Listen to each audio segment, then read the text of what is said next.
Hi guys, today we'll be discussing about the simple harmonic motion. As you all know, in the day-to-day life we involve in action.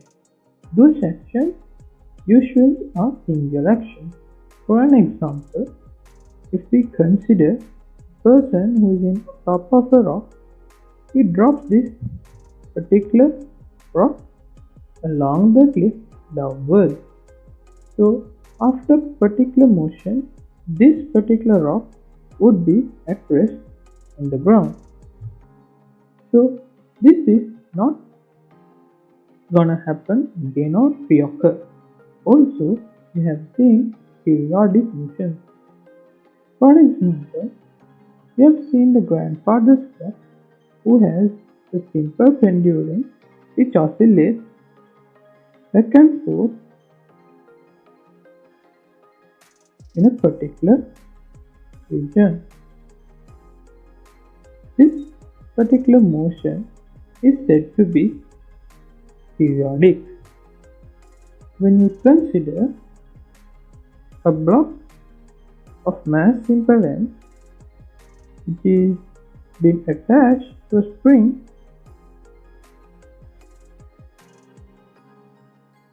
and this particular spring is attached to the block of mass simple n as well as it is being attached to a rough wall or a surface which is stationary.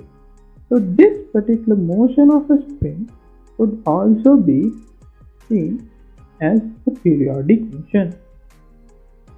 Now when we consider this particular spring system which is lying on a surface,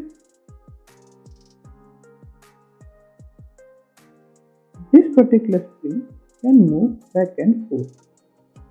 So when we expand or release this particular block to the right direction, when we expand it, or to the left direction, when we contract it, this particular block will move back and forth. Rather, we can define these situations as more compressed or less compressed. We can assume or we can take this position as the equilibrium position. So we take this equilibrium position as the x direction going to be 0. We take this particular block to move in the x direction. So the block would attain a maximum position, we assume it to be this. So, and the minimum position or the compressed situation, the block is assumed to be in this situation. At this particular situation, we can see the block has attained a maximum elastic potential energy. This is the maximum elastic potential energy. We say it to be elastic potential energy because the spring is considered to act as an elastic. Moreover, the situation where the block is at the equilibrium position, we say that this is the situation where the block is having the maximum kinetic energy. This is because when the block is at the center, it is having the highest velocity. At the end, it would have the minimum or the zero velocity where it turns to the other direction, and at this position, the same thing happens. We can see that the displacement versus time graph is gonna be a sinusoidal wave. So the displacement versus time graph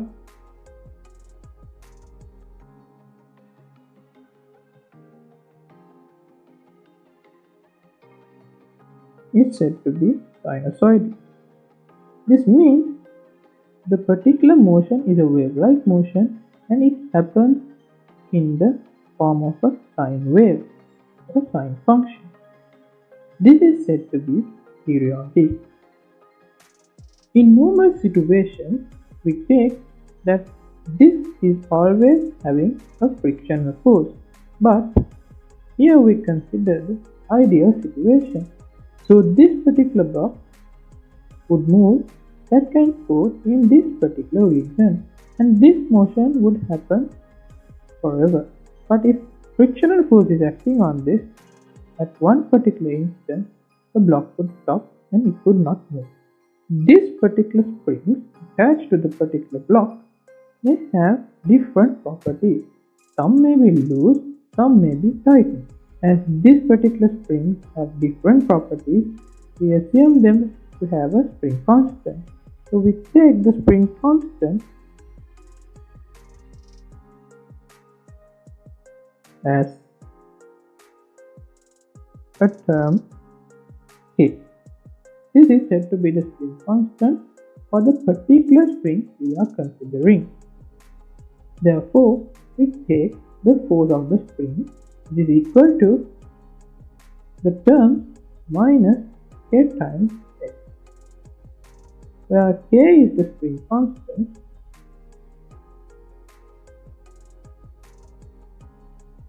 whereas X is the displacement in the direction we consider.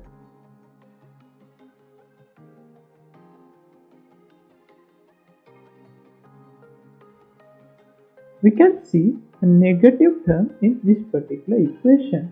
This negative term comes because the force of the spring is always opposite to the motion of the block or the object we consider. What we do here is we will compress this particular block in this direction. So this particular block will now have a new position around here. But what happens is this particular box will need to go to this particular direction. So we can see when we move the spring or when we contract or expand the spring in the direction, in this direction or this particular direction, the block or the spring will try to bring the block back into the equilibrium position where it is here. Hence, we can see the force has a new definition. The definition of the force is more or less the restoring force.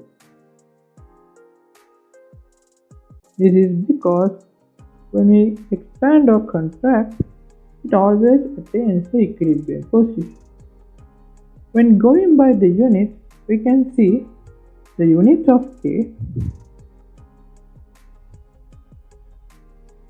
will always be Newton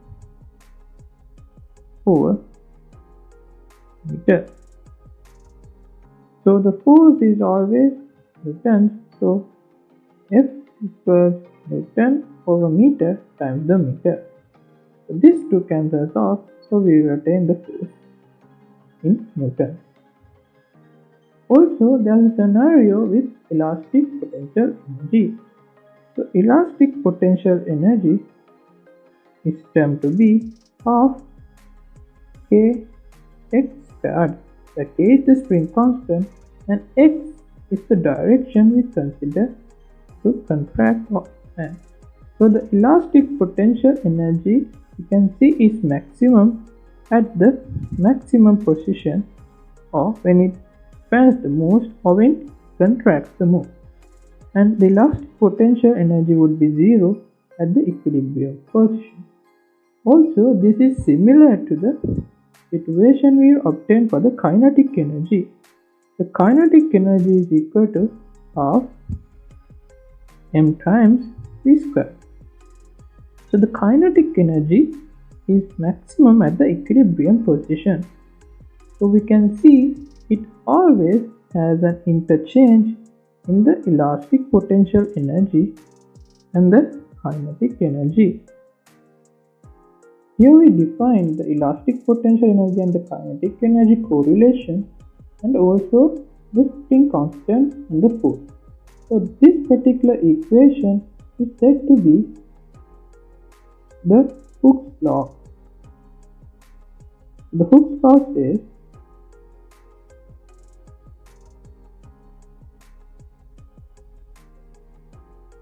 where the spring force is always equal to minus K times X, because the spring will always oppose the motion. So this is it for today guys. Thank you for listening.